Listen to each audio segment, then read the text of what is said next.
Good afternoon, everyone. My name is Gabriel from Elevandi, and I'm your host for today's Green Shoots. Before we start, I'd like to thank our venue host, Prudential.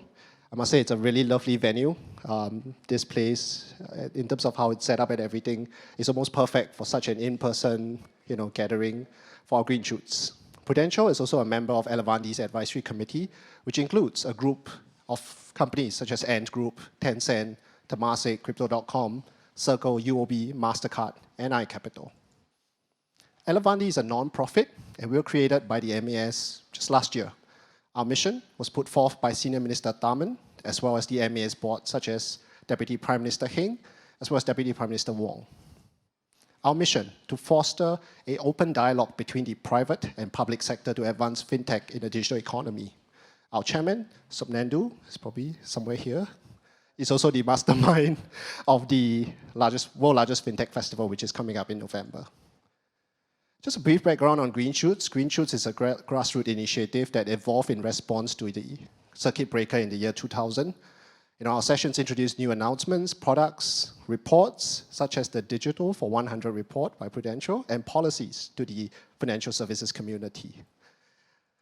We're very excited today to hear from our group of esteemed panelists and speakers who are over here around topics on digital wealth and micropensions. It is a topic that's very close to my heart ever since I went through my own FA certification process a few years back. I wouldn't say which company, but it's not Prudential. Since SFF's inception, the annual theme is carefully selected to reflect the prevailing opportunities, as well as challenges in the financial sector. This year, we will welcome 60,000 people, global attendees, in person to Singapore to address the theme around building resilient business models. The FinTech industry currently is undergoing through a major stress cycle, and at the festival this year, we will deconstruct the very essence of what it means to be a resilient business model. We will bring together on stage world leaders who will share deep insights on how to build up this kind of business models to weather the storm. I'd like to welcome everyone to the festival from the 2nd and 4th of November to join us on this journey to create new opportunities, investments, as well as partnerships. For those who are interested, keen to share your expertise, we have this initiative called Pay It Forward. It is an educational initiative at the festival to bring together industry mentors, founders, professionals, as well as students to navigate a changing industry, financial industries. So these are 30-minute one-on-one sessions, and all the details is available on our website. Really, whatever needs that you have, we've got you covered. With that, it's my pleasure to pass the time over to our host from Prudential, Thomas, Chief Information as well as Technology Officer, Prudential Singapore, to share his welcome note. Thomas, please.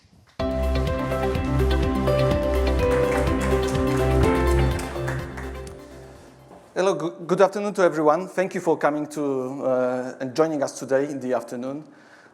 My name is Tomasz Kurczyk. I am Chief Information and Transformation Officer and Technology Officer at Prudential Singapore.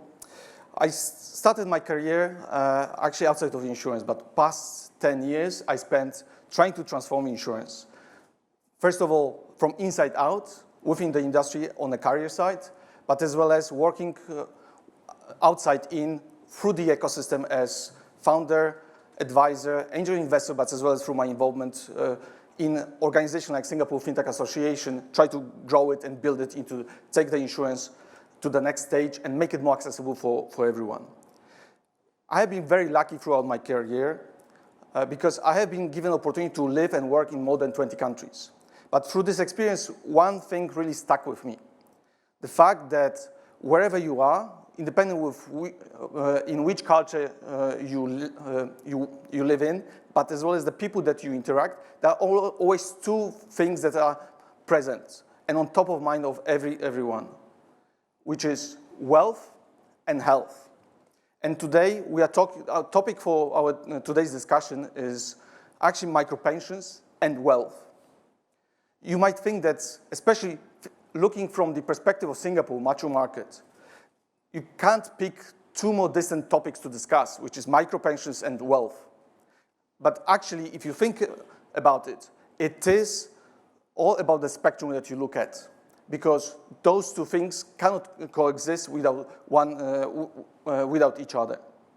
And today, what we see through our own research, interacting with the market in Singapore, but as well as across the group, that actually what we need to do is provide solutions that increase access, but as well as make it easier for customers to deliver the ultimate and noble promise of insurance, which is to provide protection and resilience. We're at the point of time where I think for the first time in the history, we have opportunity to build at scale a relationship with our customers and the larger community through the device that sits with you, with every single one of you in your pockets. And most probably you have heard at the beginning, we just launched our Digital 400 report, and it's very evident that people are confident and at ease to manage their health, wealth, but as well as overall well-being. That includes as well mental well-being, moving forward to the when they will be ready to live 100 years. And this is what we are trying to do as well as Prudential, utilizing our solutions and technology like Pulse.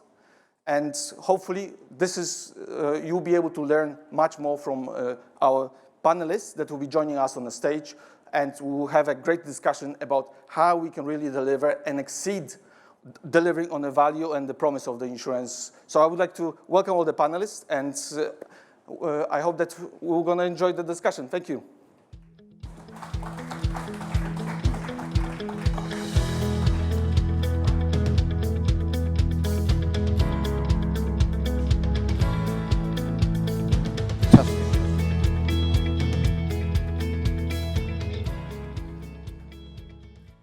How are you? Very good, thank you. How's everybody doing today? Great. My name is Michael Waits, for people that don't know me, and I do also want to thank everybody for coming to this Green Shoots conversation. And I don't say the word conversation lightly. I want to give a little bit of my own introduction. I want to keep this as interactive as possible. I don't think anybody wants to just sit there and listen to all 5 of us talk. So we'll be moderating this conversation, but even before we go to the closed door session, that will not be recorded, if during our conversation anybody here has questions or you just want to add something, I mean, everybody here is interested, otherwise you wouldn't be here, just raise your hand and we'll try to get a microphone over to you to start, okay? And before we do start, I just want everybody here to give a little bit of an introduction. George, you're furthest away. Why don't you start first? Okay, just a quick one from me. So good afternoon, everybody. Really happy to be here with you. I'm George Kesselman.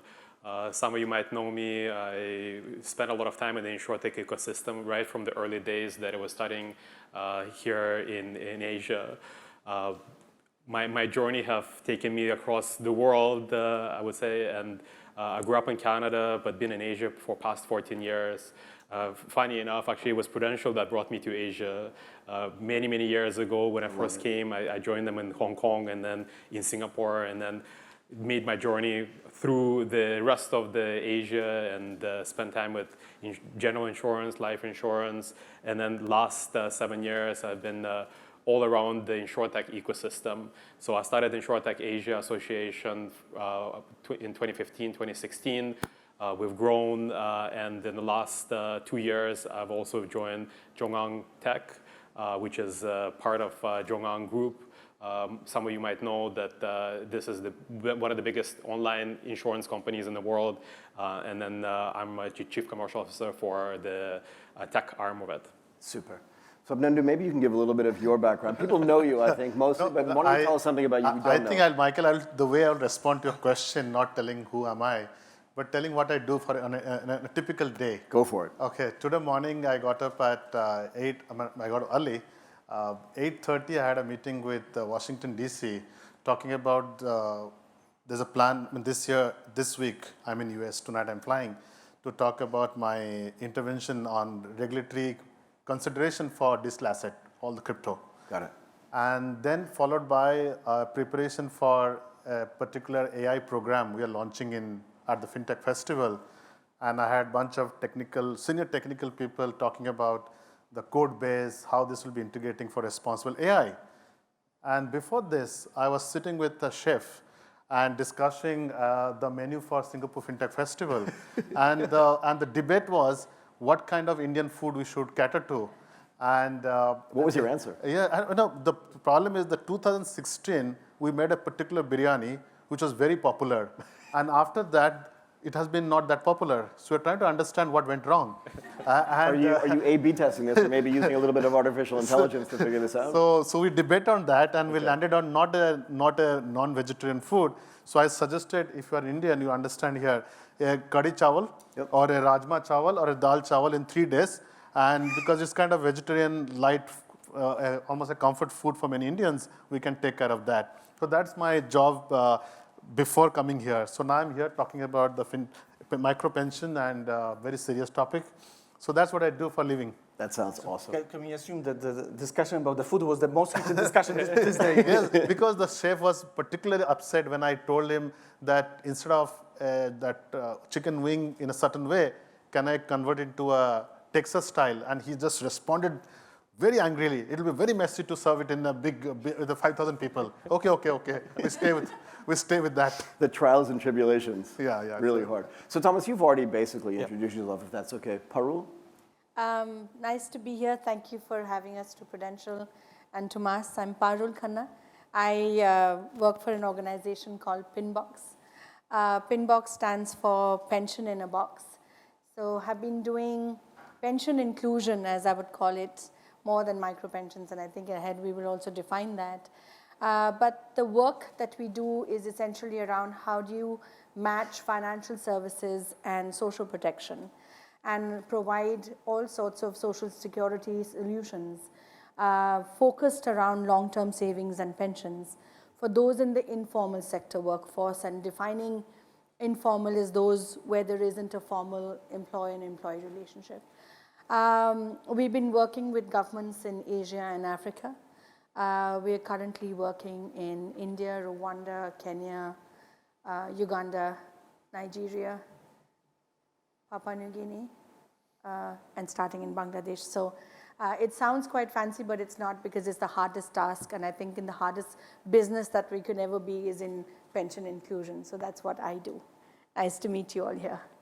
Thank you. So I'd like to start with definitions. You said a little bit that you wanted to define this as well. Can you give a good definition for me and for everybody here what micropensions are? It's actually quite straightforward. Like I said, I did give a little bit out where there isn't a formal employer-employee relationship. Okay. And people save for their pensions on a voluntary basis. Defined as informal, now that informal person could be a doctor working for himself. Right. It could be an SME or an embroiderist somewhere in a village. It could be a gig worker, anybody who is working for themselves and are able to match their income according to their pension contribution. So you cannot mandate and say that you have to put in every month, because the farmer makes money twice a year. Yeah. The gig worker makes money every day. Every day. So you need to match that, and that's what is micropension. So this is actually for everybody here, but how do we, and maybe we can start with you, George, when we talk about financial inclusion, when we talk about insurtech at scale, and when we talk about micropensions, we're trying to figure out how do we use technology to be able to scale this stuff. And if all these relationships are informal, then how do we get the technology to them to create this technological inclusion to have the impact for micropensions that we want? I think the answer to that one is that it's still in the process of being evolving. I think the reality is that because of the nature of how the economy is progressing towards the internet economy and the growth in the digital, there's going to be a lot more things that will need to be embedded within those digital ecosystems. So rather than building something that, let's say, it's an app that somebody has to download to start the pension and to save towards it, it is going to be very much leveraging those existing ecosystems, like ride sharing or all those kind of other things that the people are already there within those ecosystems. And the insurance is basically changing from being a standalone industry to becoming something much more of an enabler and integral part of the other ecosystems. And that's a big shift that's happening from a technology perspective as well as from the mindset perspective as well. So Sapnendra, you're shaking your head yes. Do you want to give us your opinion on this? So one of the challenges is how people perceive pension and insurance. Till very as near past I can say, it is still sold as an investment product. That is single biggest cultural difference we want to get over. It is a risk management product. You're buying insurance, you're buying pension is to protect your long-term risk or a short-term risk or an immediate risk. And I think your title is Towards Longevity. It's all about that. Yeah. As you think about your life, 5-year, 10-year, 30-year time horizon, you need risk coverage product. Unless you recognize that in that context, very hard for this industry to become what it stands for. But George makes a really good point, right? In the old days, the insurance industry kind of sat by itself. And to be fair, almost every industry sat by itself. But with the onset of technology at scale, what we're seeing is this kind of merging, though, right? The ecosystems actually really do matter. And Thomas, I want to get to you on this from an insurance provider perspective. But how do you change the mindset of big companies and even regulators to say, before this was separate, and this was separate, and this didn't even exist? But now how do we get those things to work together so that the underserved, who are the ones that actually need micropensions, can actually get served? I think the answer is simple, but execution is difficult. Go ahead. Because it all starts with the customer and understanding of the customer and thinking from the first principle perspective. What do we need to do to provide the protection for the person? Yeah.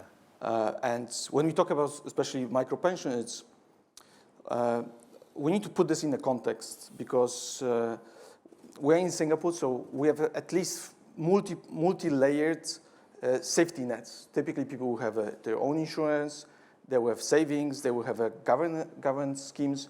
But in countries where people don't have, the system doesn't exist, they have only one safety net, which is either savings or family. Or family, right? And if something happens, Because family is like the original ecosystem. Exactly. Sorry, go ahead. Exactly, and if any bad things happens, actually it might impact people for future generation even. They might hinder the people and ability to progress and generate wealth. Yeah, I mean, over the future generation. I had a conversation with a guy in India who runs this thing called Impact Guru, and he said to me, most Indian families are one medical emergency away from poverty. It's not only India. I know. Just as an example. Sorry, go ahead. I read the statistics that actually in overall Asia, the most frequent reason for personal bankruptcy is medical care and medical emergencies. So coming back to your question, I think especially in Africa we have a lot of different examples where the products are distributed through the native existing ecosystems or networks, starting from the mobile operators, because you need to go where the customer is. Because let's be honest, one of the biggest challenges for insurance to grow is to overcome the risk awareness, to understand that people actually need protection. Right. And if you combine two things, try to convince people through the new channels, but as well as explain them that they actually need the insurance, you're making it very difficult for customers and yourself as an insurer or distributor of the products to do it. And we partner in Ghana with companies to distribute. We launch a product in Kenya, following the same mindset. But the push is not going to come from the insurance industry. It's going to come from the ecosystem. That's the key difference now. That the it's coming this way, right? Yeah, so the people who are going to push for it are people who are selling health product, medical services, or people are selling whatever the product, and they want to bring customers and bring coverage to the risk they bring to the product market. So I suspect it is the ecosystem will drive that merger, not the insurers themselves. So can I ask you this? You gave a really interesting explanation this morning already about what your day was like. Yeah. Right? So you start your day by talking to somebody in Washington, D.C. These are probably senior level people at some other authority, right? So you're talking to them. And their lives are different than the people that we're talking about here that need micropensions.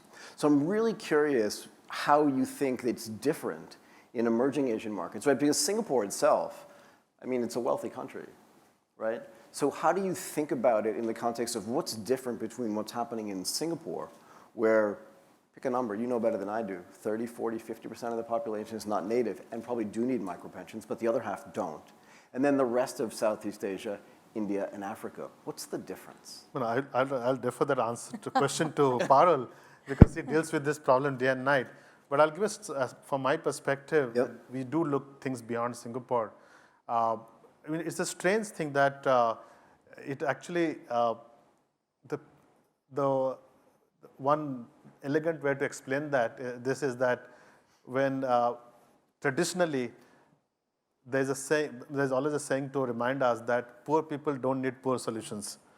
Okay? Yeah. So for when you're dealing with a low income segment, the single, they have the most widest expectation of risk coverage. And the product design or the underwriter for providing the product have the least understanding of how to cover them. Right. So poorer you are, wider is your expectation, wider is your risk, your likelihood of hitting that risk, and your premium prices are exactly opposite. Right.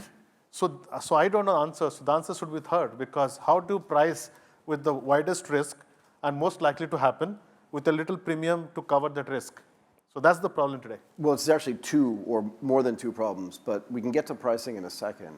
But actually, in a way, more interesting to me is how do you have these disconnected ecosystems get to people to have the awareness that they actually need this product, but then also the literacy, for lack of a better term, to even understand what that product is and make a choice? Sure. If I can just take a step back and explain a few things that we touched upon. I think to understand micropensions, it is equally relevant for Singapore as it is for any developing country. Go for it. Across Asia, Africa, or Latin America. From the recent report that I just, I think that's going to come out, there were a few studies that were very, very interesting that I saw in there. The government of Singapore incentivizes companies to, is that my mic? Is that better? Can you hear me? Yep. Okay. So they're incentivizing to employ the elderly because routinely people are living longer.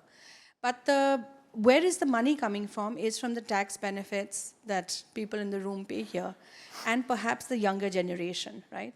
So and 1/3 of the population in Singapore, which is gig workers or there are domestic workers who require micropensions. Now, if you switch this to any country in Latin America, Africa, or Asia, by 2050, there will be 2 billion people who will be above the age of 60. Now, that is going to be more than the number of people who are going to be below the age of 15 at that time. So the problem is really big.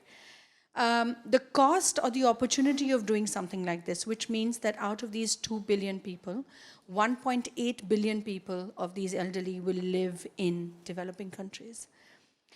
If you were to give $2 a day pension, which is absolutely minuscule, to 1.7 of these people, you will be spending $40 trillion out of your budgets, which is not a possibility for any government.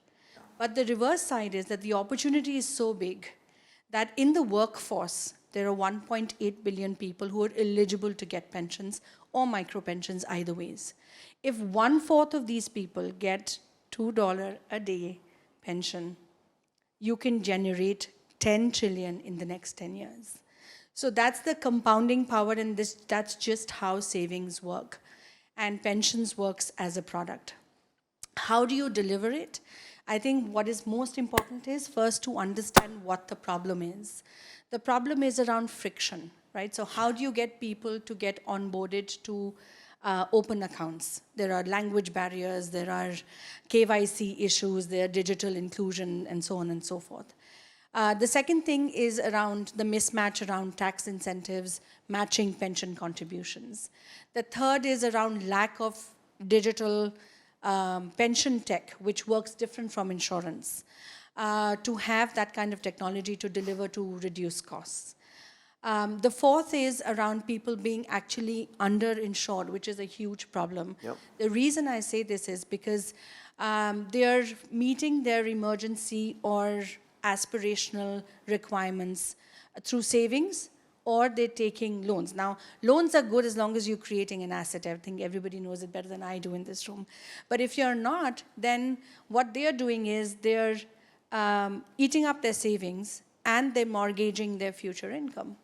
And that is not a very good outcome as far as technology or as far as pensions is concerned, because they will never be able to meet that. And if you do not match insurance with pensions or shorter term savings with pensions, the idea of pensions is fantastic, right? I think after the pandemic, God, children, and Kismet are not exactly very strong retirement portfolios, right? People understand that there is a need to save for the long term.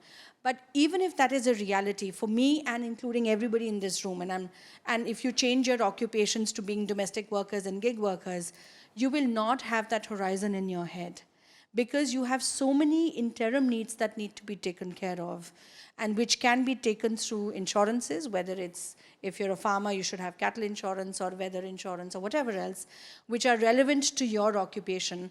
Be able to give smaller savings instruments so that your interim needs are taken care of. Only then will they be able to save for a longer term. Is there a GDP per capita trigger where it moves from being just sort of, I just want to survive financially, I want to be able to eat and get shelter, to actually financial wellness?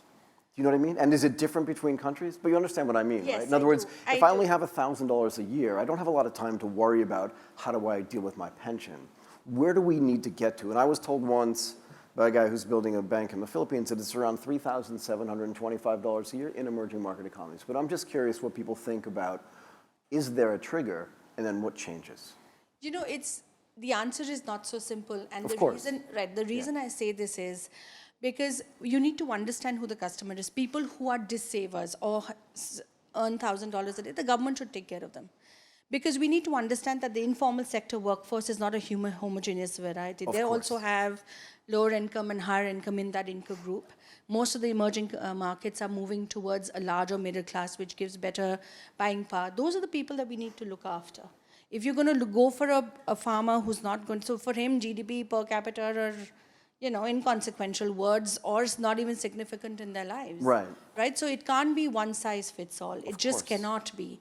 But you need to have opportunities for those who are capable of.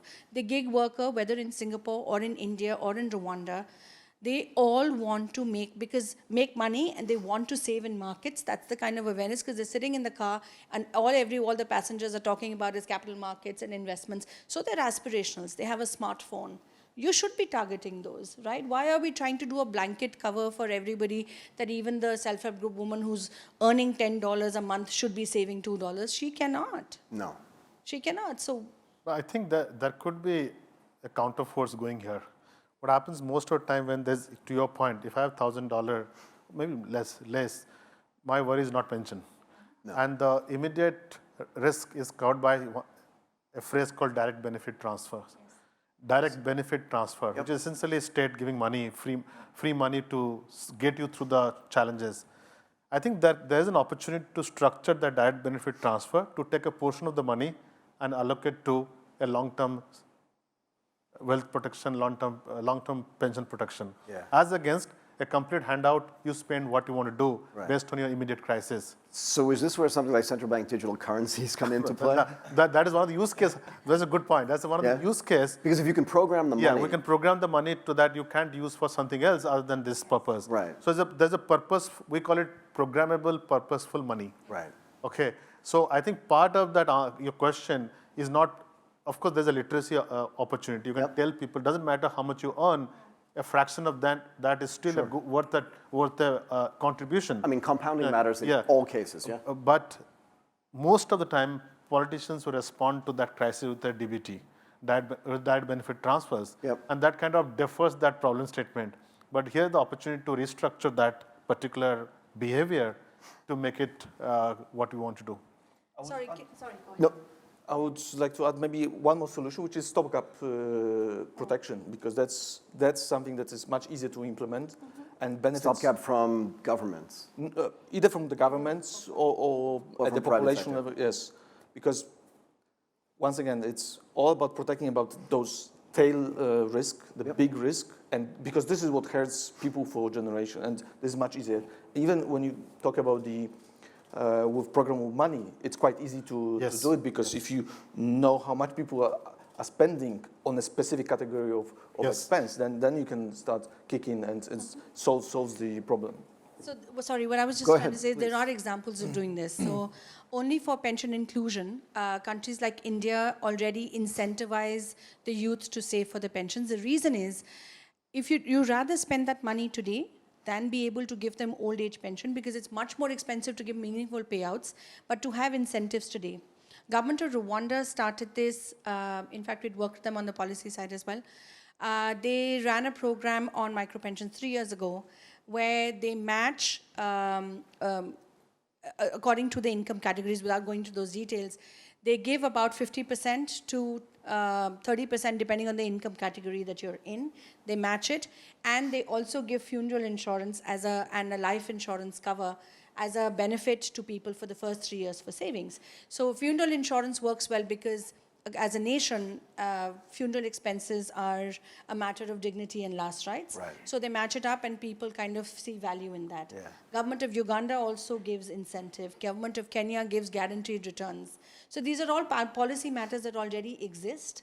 And these are incentives that, again, G2P transfer or direct transfers already exist even on micropensions. I want to come back to this because we already talked about central bank digital currencies. It opens up a whole conversation about, I don't even want to say cryptocurrency. I just really want to talk about distributed ledger technology. I want to leave the speculation to the speculators because frankly, I don't care about it, to be fair. But is there a self-sovereign data issue here as well? Where if everyone has a mobile phone and they understand the way that technology works, and this is, anybody can answer this, is there a way to give people ownership of their own data to make it easier for them to have a whole array of financial services, including micropensions? Go ahead. Well, I think this has been, that's a long-term view on this whole Sure. design. I think that if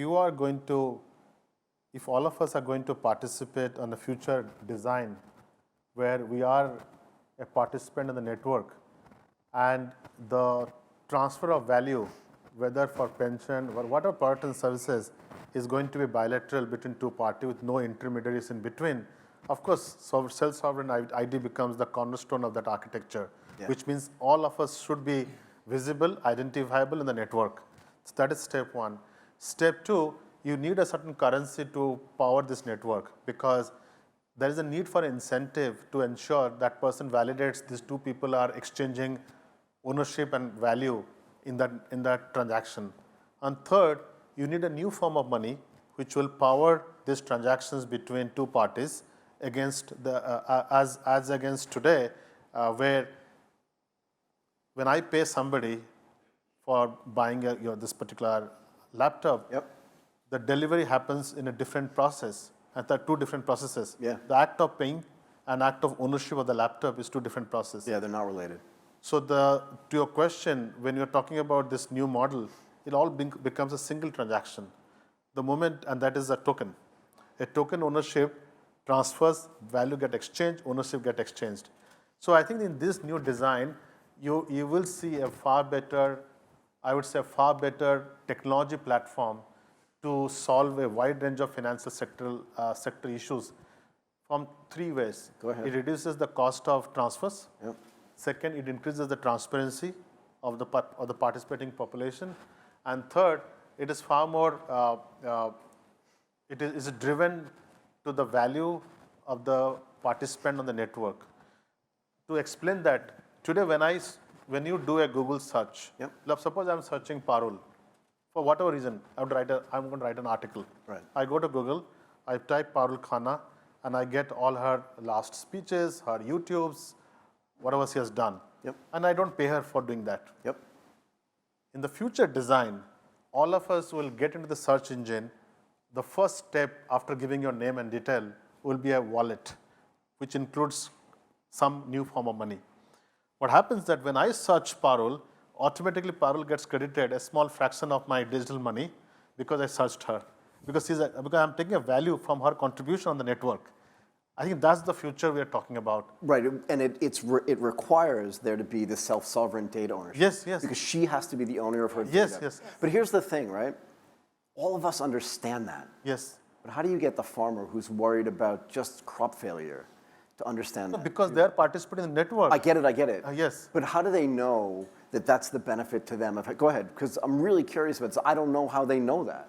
There's an example, let her finish. There's an example of that. So there are a couple of examples of that as Go well, ahead. right? I think public good is already made in terms of, especially in countries like India and a few in Africa, where there is public awareness on, open your bank accounts, don't share your OTP, don't give your personal PII information, Sure. So on and so forth. But I have to tell you, do not underestimate that farmer, right? Until 10 years ago, we had an example where ATM cards were issued, and there was a guy from on top of the hill took 20 people, everybody's phone or ATM cards, everybody's PIN was 1, 2, 3, 4. He went down the hill, put everybody's cards into the ATM, withdrew the money that he wanted, and he charged a fee of 20 rupees for each one of them. Right. But now the alternative is that same individual whose bank account is linked to his Aadhaar in India or any national ID or M-Pesa in Kenya is not doing that, right? Because the public good awareness has been created for an ecosystem for financial services to be added. So this is the reason why I asked this question, because I want people to understand that this information is actually getting disseminated as far away as possible. And this is the big benefit of having, as Thomas said, that computer in your pocket. Yes. And this now gives the ability to do what Swapnendu just suggested. Yes. But I want to make it clear that that's the case, that there is somebody in that community, and getting back to this idea of ecosystems, that knows that. So to dismiss them out of hand is one of the mistakes. No, we it's make. not going to be possible in the new models because MAS has started a program with Central Bank of Ghana, or we're also talking to one country in Asia, I can publicly say that, where we are coming with a project called Verifiable Credential. Yep. It's called Verifiable Credential. Yep. The project in a simpler way, this is how it's designed. Today in Cashew, 70% of world food supply comes from small and marginal farmers. Yeah. Let's not forget that. We are quite comfortable because many aggregators are aggregating food supplies. Smallholder farmers. And coming to, in fact, I found out last year, most of us today when we get, suppose an importer in Singapore, when they import food from this country, they're at the 4th level of aggregation. So there's a 4th aggregator, there's a 3rd aggregator, there's a 2nd aggregator, 1st aggregator, then the farmers. Right. That's how the food chain work. It's pretty amazing. Right? Yeah. So, and there are traders here who are holding contracts, paper contracts against those aggregators. It's a very complex model. Yep. But 70% of real food supply comes from these marginal farmers. Yeah. Now, the program which MAS is doing in partnership with the Central Bank of Ghana, we have taken up 2 use cases, cashew nut and soybean farmers. The idea is to every marginal farmer will participate in the network and they will get a token called verifiable credential. And the token is nothing to their ability to pay. It's about intent to pay. Because if I have intent to pay because they're doing a real farming, they're taking workshops, they're getting certificates, that token becomes the way to get credit from the bank. Right. And they also use the same data set. I'll send it to the people who provide medicine for the crops, insurers, and they can use the same token to cross-sell the product to them. So now you have created digital footprint at the lowest level to create a new economic model. Right, so let's back up now and tie this all back together to the insurance industry, and then I want to bring it back to health tech again in a second. But now that we're doing this, now that the Monetary Authority of Singapore is partnering with the government of Ghana to do this in the cashew, and what was the other one? And soy, right? You're creating this program. Now it's incumbent was probably the wrong word, but it's incumbent upon the big insurers and the insurtechs to say, how do we participate in the tokenization of the protection for them? And tokenization of the farmer's own data set. That's my point though, right? Is how do we do that to test it out and then expand that?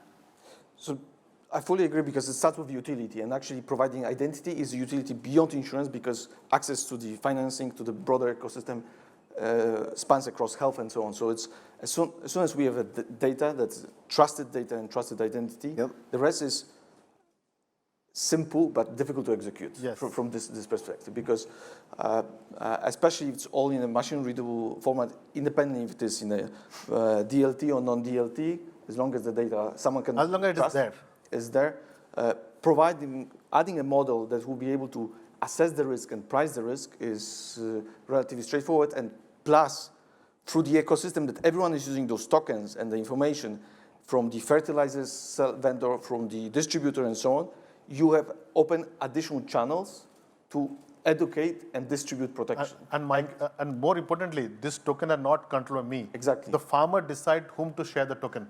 Yeah, well, that's the ecosystem that's getting built at the ground level, right? Yes. And that's super important. And, Go ahead, Thomas. and if you bring it all together with the regulators that want to, they focus on the market development, they can build into the system that X percentage will be saved automatically from the transaction, or will be matched, type of the matching schemes where X will be saved and will be matched with either the government or some other entities. And this is how you keep the ball rolling and create the snowball effect. But we all know we're not all, It needs a lot of ground up, what you call as a digital footprint. Yeah.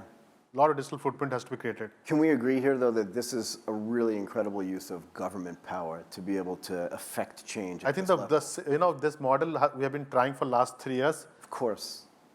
And it became possible because of one decision taken by Ghana government circle. What was that? Provide first loss guarantee. The first loss guarantee that for the people who are borrowing, as long as they use this model, they'll provide the first loss guarantee for any credit loss. Right. Once you provide the government safety structure against a proper behavior, then everything becomes easier. Because everybody wants to participate because they feel safer as well. I mean, risk mitigation is a real thing, right? So that turned around truly. Interesting. George, can you talk about this a little bit, just from an insurance and insurtech perspective, about how, now that you see all this stuff happening, what does the product creation stuff look like, just to bring it back to here? I think from a product creation standpoint, again, there's 2 layers. One is the actual product of insurance or pension that needs to be put together to really fit with the problem statement. I think and the second one is kind of a delivery of that. What I think it's very clear, and I think Savnano made the point about it, is one is about the cost of delivering these products. What I think insurance have not really been able to solve up to this point is reducing that upfront cost of matching the product and the customer. And together with it, I think the other one which comes hand in hand is actual trust. So we sit here and we say, okay, we kind of believe in insurance. Insurance is a wonderful construct, or a pension. We believe that if I put a dollar today, 50 years later, I'll get a pension. Right. I think for most people out there, that's the gap that is there. And this is why you use a variety of methods to educate, to bring the right products to match it to the correct people. So I think this is the problem, that definitely there is a big steps in trying to experiment to address it. Technology solves part of the problem, but technology doesn't address the gap of trust. We can reduce the friction of delivery of the product. We can put it on the phone, but for somebody to trust that there is going to be something there 50 years later, that's a pretty big leap of faith. That one of the trust issue we have to deal with, you have to think like cash. When I give you a dollar bill, you don't trust, you don't have to worry about trust. No. Because you're holding that dollar bill is good enough. And that we call as a bearer instrument in a fancy way. Of course. Token is nothing but like a cash.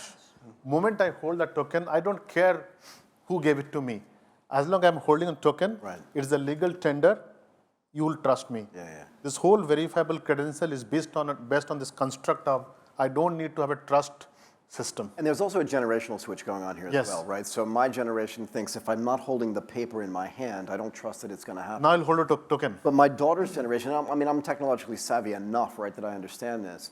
But as the next generation comes along, they don't care about this. They don't even know this exists at some level because they pay everything like this. Go ahead. But there's a problem with your paper behavior. The paper is as good as the institution which issued the paper. Absolutely. But in the token world, that institution doesn't matter. I agree. Because the token has encapsulated both the value and ownership. Right. So this is the whole idea about decentralization. We can spend a lot of time talking about DeFi as well. And it's hard for people to understand because this. they went to speculation. Yeah, but don't care about speculation at all. I think he made a good point. Trust. Yeah. Technology can create a lot of data, but who trusts those data? We are saying technology is good. The data becomes a token. And token represent data ownership and value. So I want to make a point here. I spent my entire financial career employing technology to make financial services transactions have less friction. The whole thing. This is what made me famous at Morgan Stanley and Goldman Sachs. We were able to go from doing $100 million of business a day, employing technology, go to $1 billion or $2 billion a day without blinking an eye. And we worked on this forever.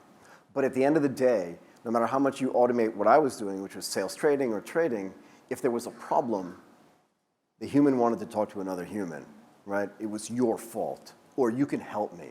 So how do we, it's okay. But today, do you complain of a cash problem when you're holding a cash? No, it's not to me about cash or digital. I got it. From philosophical perspective, don't care. Anybody in the room is holding a dollar or a No. dollar, worrying about who gave it to them?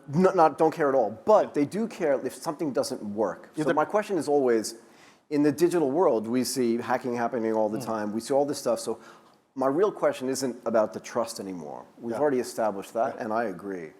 But the question is, how do we handle this hybrid situation where at the end of the day, that's the real humans issue. want to talk to other humans, right? Let the technology guys answer the question. I wasn't asking you. It's a nice backhand. Let them deal with that. So I think, sorry, just one comment. In the end, it boils down to standardization. Because actually, it's not a technology problem. It's just agreeing how people communicate and exchange the information. And this is foundation of efficiencies, any efficient system. So as soon as we are able to reach the critical mass, the trust comes with the experience. More people, more volumes, and naturally there will be issues because this is the nature of the technology. Unfortunately, humans develop it, so it has the same human foibles. We passed the. I think he's worried about yesterday, $350 million hack happened in Binance. Binance. Yeah. I'm not worried about Binance. I think they'll be fine. But I do think that people at the end of the day have questions, and when they have questions, look, I think that technology is never going to replace humans. It's just not going to happen. Because in the same way that I'd love to sit and have a conversation with Parul, right, until late at night, that's never going to go away. But it also means that if I have a problem with my insurance, I want to get Thomas on the phone to make sure that I understand even the digital transaction that's already happened, that I trust, but I just want to make sure that I get it, and I don't think that's a generational problem. Go ahead. Can I just add a few things here? Please. I'll break the conversation up into two things. Go for it. One is around the trust and the customer trusting and the human touch. And the second is, which is, I think, completely politically incorrect, considering I'm sitting here, is that why is UOB or Prudential or Straits not offering pension solutions, long-term assets, to the people that we are talking to in Asia, Africa, where the scale is so much. And the reason is the cost of pension administration is very expensive. Right. In developed countries, it is anywhere between $85 to $100 a year per customer. In developing countries, including those in Latin America, it's anywhere between $35 to $50. India works at $20, right? So where is it a person who's going to spend a saving of $100 a year is going to be paying $30 in pension administration, right? Nobody. That's when technology comes in. So I completely disagree with everybody sitting on my left and right.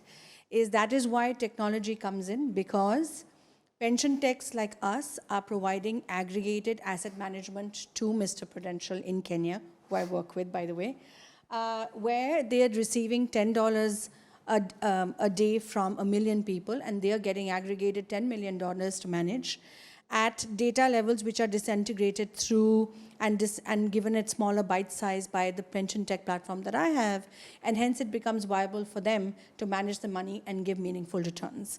If it was going to be the other way around, the cost of administration is very high. So what are they spending money on, right? If they're taking $85 or $100 in developing countries, it's good to understand that they're spending money on advertising, they're spending money on awareness, they're spending money on marketing, they're spending money on financial literacy and so on and so forth.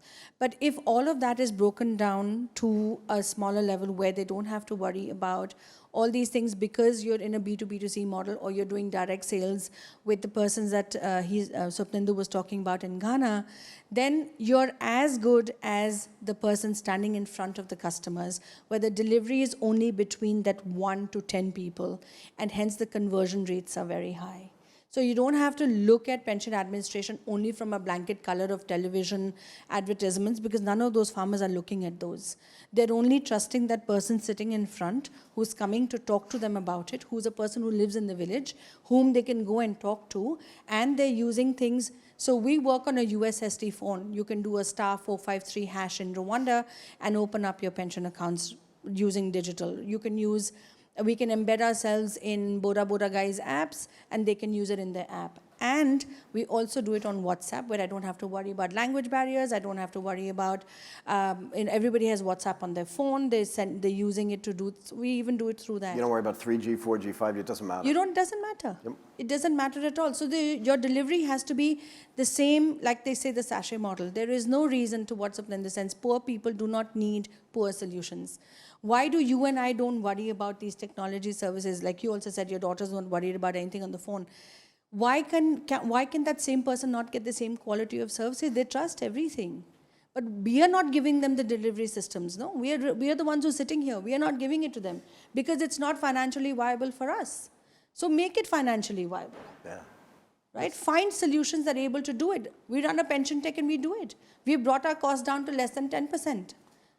Let the government do their part. When in India, they run these huge campaigns of, I'm going to say a few words in Hindi, mutual fund sahi hai. That means mutual funds are the right thing to do. And they got the cricketers to do that. So you don't have to create public good to let people know mutual funds are good investment places. NPS, National Pension System, zaruri hai.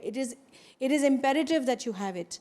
Then they have these guys who are doing this. So now I don't have to go and explain it to the project that we're doing in Odisha with the SMEs to say that you should be saving for your old age because this public good is already created. So the trust is already created. So you really have to go out and see, slice, dice, and use technology to do it. If you don't do it, the trust will never be built. You know, talking about the WhatsApp things he spoke about, when we went to Ghana, they did not want to log into a system to get a token. It was a feedback from the ground. We were forced to design a product where you get your tokens by interacting between two WhatsApp messages. Sometimes low-income segment forces a design constraint which forces you to think a better technology solution. Which is awesome. Yeah. Yes, and this is what public good is already, it exists. All Pinbox is doing is we are the glue. And I'm very happy to be called a glue. Technology is all about that. Right? And that's the reason why all this is coming together. And today we don't use WhatsApp only for servicing. I use WhatsApp to open accounts. Probably the only one who's doing it. So if financial health is important, which I completely agree, if we believe as well that as you get wealthier, you get healthier, and we're talking today about longevity. It's the reverse, I guess. It's actually worse. Well, it's kind of both, isn't it? Tell me. So you think as you get healthier, you get wealthier? No, If you have health, you'll enjoy your wealth. What are you going to do with wealth? No, but I mean, can we say, I'm asking, right? But can we say from experience that in poorer places, people are less healthy than wealthier people, even if just for access to health care? Is that wrong? Yeah, that could be other reasons. But the mental health is different. Yeah. I didn't say that. I'm not talking about causality. I'm just talking about the facts. Yeah, but if that's the case, Fair right? point, yeah. If that's the case, as people get wealthier, they'll get healthier as well globally. Yeah. How does that change the way the world looks from a financial and a health tech standpoint in the context of everybody living to 100 years? Okay. I think maybe this is slightly different to the point that you're asking, but if we think, so we spend majority of the time talking about the solution, so solution of pension and kind of really focusing on how do we improve the solution. But actually the other part of this, which the report I think highlights, is like people are expecting to live to 100 years. So I think there is going to be a lot more awareness about what happens after, let's say, I turn 60 and or 65, and I'm not as capable as, say, working in the field. I think there is going to be a lot more defined pain from the customer, from consumers, or from farmers, or from anybody, because that seems to be the combination. Because if I expect that, okay, I'll be gone by 70 years old, I don't really need to worry about it, right? Just 5 years of kind of towards the tail end. Yeah, but I think Swapnendu said this actually, and I think it's right, is that the people with whom they're interacting are now giving them the better solution based on the tools that they know they already have. And I think they're going to do this in the health tech space as well. Yeah, but this is just an introduction for us. No, even the health, your question around health tech with FinTech or insurtech is inevitable now. Yeah. Because we have spoken to so many health sector industry, and they have consistently gave us a feedback that you got to bring your financial product right into or use the word embed into the health services industry. Yep. Today, health service industry suffers from a clear separation from the financial industry. The same thing we talked about at the beginning, right? It's like separated. So in Singapore, there's a big project which MAS runs with which is bringing the health data infrastructure together. It's critical. Many countries are trying to bring the health sector data together with the financial sector data to create a better opportunity for different financial product guys to plan better. And it's absolutely, the challenge is we're going to live longer. Our needs are getting sharper. The risks are also getting sharper. As you know, transparency is actually a negative thing for pricing insurance. Transparency for More, sure. yeah, if more transparent, more expensive is that. But better for consumers. Yeah. So, so sometimes what you're trying to get into creates a challenge for the industry because you have to put a more wider open price. banking, open insurance, open health. Wider price. It's good for consumers. Yeah. So I think there is this complexity to deal with, but I completely agree that today health sector, if one thing excites me from a future of fintech is to jump into the health sector because that's where the biggest opportunity lies for all the fintech industry. Right. So that's why I asked that question because I think those two things cannot be separated. Yeah, it has to get. Right. Sorry, did you want to say something? And we are getting to the stage where for the longest time, there was a lot of causalities when it comes to the wellness information, wellness data, but no one was able to prove actually the impact on the health and translate the impact on the insurance. Now we are getting to a stage where the amount of the information, actual experience, real-world experience from different places, including what Singapore government has been doing. But I want to be naughty here because my portfolio is down by 30%. My mental health is not good. If that data is known by UOB, my bank, I think they'll have serious problems. so sometimes such data set can cause its own problem. Absolutely. Sorry, go ahead, Thomas. It goes back to but you see, you can link two things. Yeah, my mental health and the portfolio price going down. Exactly. This goes back to our initial point. That's wealth and health goes together. They're entangled. Like in quantum physics, this entanglement of the. I wish I didn't have that much money to buy those products. Yeah. We're running out of time. Thank you all for doing this, and thank you to Elavandi and for Prudential for giving us the space and the time to have this conversation. I thought it was awesome. Thank you all very much. Thank you. Thank you. Thank you very much. Thank you.